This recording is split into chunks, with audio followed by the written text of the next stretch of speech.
Bien, je vais vous expliquer les bases pour pouvoir faire des études par élément fini en utilisant les modules proposés par Katia. Avant tout, toujours s'assurer que les unités soient correctes. Alors, si vous avez l'habitude de travailler en newton par millimètre carré, c'est-à-dire en mégapascal, ce n'est pas le cas pour Katia. Et donc, il va falloir d'abord aller dans les options, outils options. Et dans ces options, il faut lui demander d'exploiter comme unité de pression cette unité de mégapascal. Pour ce faire, il suffit dans Options, aller dans les options générales, déployer pour obtenir paramètres et mesures, et dans les paramètres et mesures, piocher les unités. Éventuellement, remettre les unités de longueur, de surface ou de volume dans les unités habituelles, et il suffit d'aller chercher les notions d'unité de pression pour imposer qu'elles soient en mégapascal. Vous voyez qu'ici il y a effectivement tout un choix, donc n'oubliez pas de le mettre en mégapascal, faire un bon OK de manière à ce que ce soit prêt. Maintenant nous pouvons réaliser notre modèle qui sera toujours un élément simplifié par rapport à la réalité. Ça se fait dans un fichier part.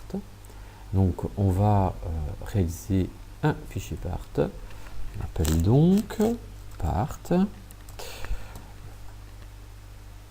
On va lui donner un nom. Et C et F par exemple. 1. Je vais faire OK. Seconde chose, soit vous allez faire des objets en 3 dimensions, soit des objets surfaciques, soit des objets linéaires, suivant le type d'analyse. Alors, si vous voulez faire des éléments uniquement surfaciques ou linéaires, il faudra aller dans le module forme génératif Shape Design, celui qui est actif à l'heure actuelle. Si vous devez faire des pièces, bon, là vous avez l'habitude, vous allez dans le module conception mécanique par design. Donc ici on est dans le shape design. On va faire une analyse sur un simple élément, par exemple surfacique. On va donc devoir à ce moment-là dessiner un premier contour dans lequel nous allons réaliser une surface. Alors vous allez voir que les modules de départ sont très semblables au part. Je vais créer donc une esquisse, désigner sur par exemple ce plan-là. Je vais tracer ensuite un rectangle, voilà, auquel je vais évidemment donner des dimensions. Par exemple ici, une lame de 100 sur une hauteur de 5, là, qui est fait. Donc là, il est entièrement décrit. Je vais sortir de là. Je vais symboliser la lame par une simple surface. Je vais donc prendre le module surface que j'ai été chercher là-bas. Et dans ce paramètre surface, je vais demander de remplir le contour fermé décrit par mon esquisse. Il a repéré le contour fermé, je vais donc faire un aperçu si vous voulez voir le contour, et je fais OK. Seconde chose, puisque l'analyse va se faire sur la surface, il faut faire disparaître le contour qui va perturber les sélections futures, et donc nous allons cacher l'esquisse. Je vais faire cacher.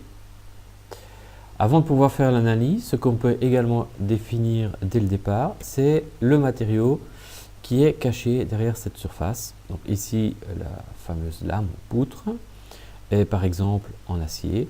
Je vais donc aller dans le module création de matière, appliquer matériaux.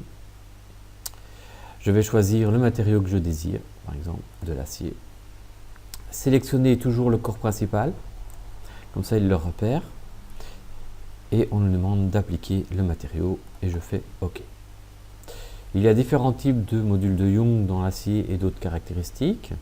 Si vous faites un double clic sur l'icône acier qui est apparue dans l'arbre, vous allez pouvoir accéder aux caractéristiques de cet acier, au niveau de son aspect, mais également au niveau de ses caractéristiques mécaniques.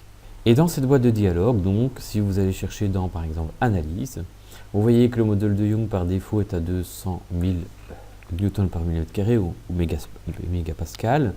Si dans l'énoncé, on vous demande un autre module de Young, on vous donne un autre coefficient de Poisson, déterminez-les ainsi. Si une limite élastique est à définir, vous pouvez également la mettre. Ici, c'est peut-être un peu limitatif, on va la mettre surélevée. Et vous appliquez, et ainsi vous avez corrigé les informations concernant le matériel. Voilà donc, la première étape, c'est j'ai créé mon modèle et il va pouvoir maintenant être analysé.